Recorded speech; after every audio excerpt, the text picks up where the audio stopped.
امروز مورخ 8/1/1402 یک بحله عقاب هستش که توسط دوستداران هیئت بهشت به مدت 6 ماه تحت نظر بود و درمان شد و این رو میخوایم در منطقه شکار ممنوع سوادکوه رهاسازی کنیم.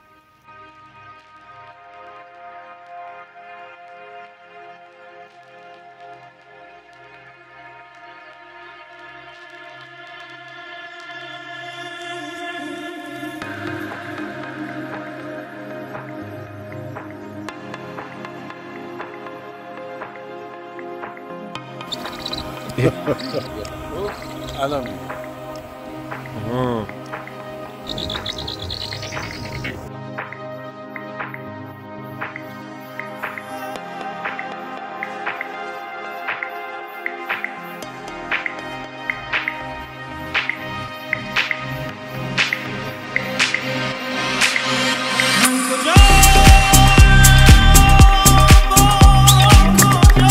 ماشاءالله.